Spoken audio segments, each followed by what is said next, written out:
viewers, this is Jay Casavant from Vantage Point Recruiting, here with my nephew Ben Casavant, who's a recent PhD grad from biomechanical, with a biomechanical engineering degree from Wisconsin. Thanks for joining me today, Ben. Absolutely, thanks for having me, Jay. Yes, I've been meaning to catch up with you to talk to you a little bit about your experiences in your business as a model millennium who really represents the technology community that we do a lot of work in, and to ask you a little bit about your business and your philosophy on what makes sense for your group and what you're after. So let's start with, tell us a little bit about yourself. Sure, yeah. So, as you said, I recently graduated with a degree, PhD in biomedical engineering. While I was doing that PhD, I was working with a couple friends on a startup on the side.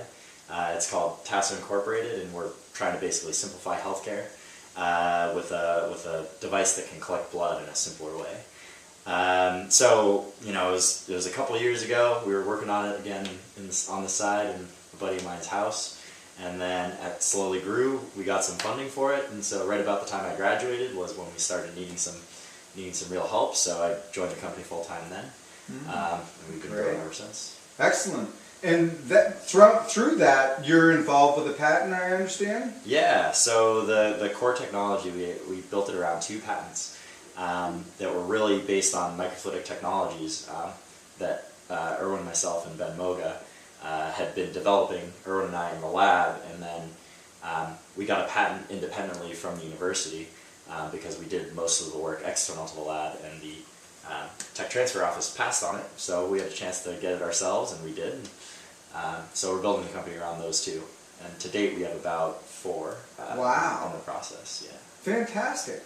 Well, that brings me to my next question, which is, does that mean that your company's growing?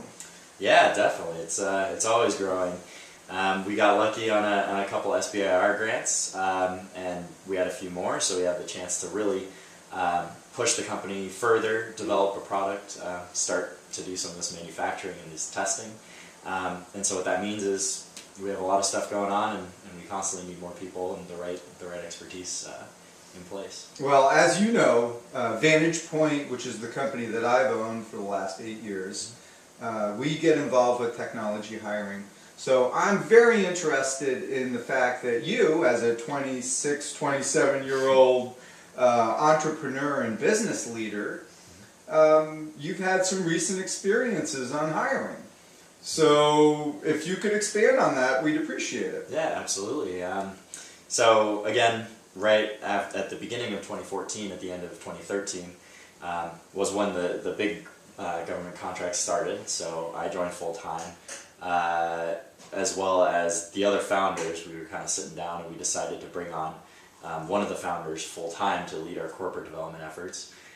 So that was the core of the company at the time. And then since then, we've brought on various people to take over the different duties and responsibilities that we saw as really being value added.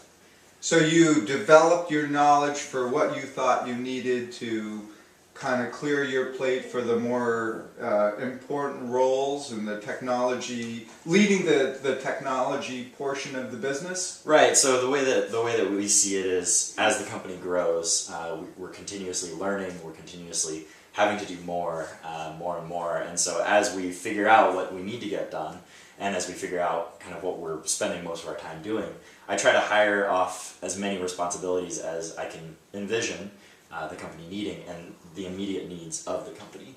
So a good example is I found myself doing a lot of the work on books, for instance, books and accounting and sort of these basic things. And at one point it's just, hey, I don't need to be doing this. We can hire somebody to do that. And so, that's an easy example, but that expands all the way into engineering, manufacturing, corporate development, everything like that. Yes, we're well aware of the multi-dimensional needs that continually pull at you. Absolutely. So, and you don't want to be an accountant when you grow older. No, I didn't get a PhD in accounting. So. Okay, all right. Well, interesting. So, did you give it any thought when you were hiring about what culture you wanted to exemplify, or what were the steps that you did in finding these people? So, actually, interestingly, we've done a lot of thinking about this, and I've talked to various people on the recruiting side of things, and one thing they always say is, what's your company's vision?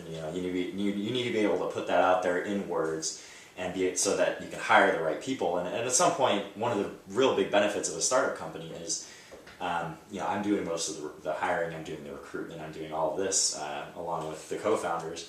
So the culture is very much internal to us, and when we're interviewing people, we're looking for that. We're looking for specific things, so we can ask questions that can try to push and try to see how these people would fit in with what we see as the company's fit and the company's environment that we're looking for. But generally speaking, we're always looking for people that have high energy, people that are ready to transition with the company. It's a startup company, there are always pivots, there's always something new that comes up. So finding people that not only have these core capabilities that we think we need in a specific area, but people that are also willing to kind of take on more and really explore what they can do. Willingness. How an important term in a lot of businesses. And enthusiasm. Absolutely. Well, fantastic. Well, for our viewers, what I'd like to ask you last is, tell us about your vision, what you see in the future, and where you may be going in the near future. Sure. So with Tasso, again, it's this blood collection device, right? But really what we see is kind of plugging into a new way of doing healthcare. So, healthcare for the most part is this big entity. You go into the doctor's office, and then you have all these things that you have to do to run these tests, and you're kind of plugging into that system. What we see is kind of happening is shifting that more towards the consumer, shifting that more towards the person. So instead of having that healthcare system that you have to plug into, can we make that revolve around the person, right? So that means, can we bring blood testing to the home, so that you never would have to leave the convenience and comfort of your own home? Can we even offer more tests? Can we make it something that is easy to be done on the consumer side of things? So make it painless, make it, all of these things are really fun and easy to use device. Get that information back to people. Wonderful. So we're looking to build that up and do some manufacturing and make this a real thing. So fantastic. It's the near and long term. Ben, thank you so much for your time, and thank you for joining us, viewers. Have yourself a wonderful day. Thank you. Nice job.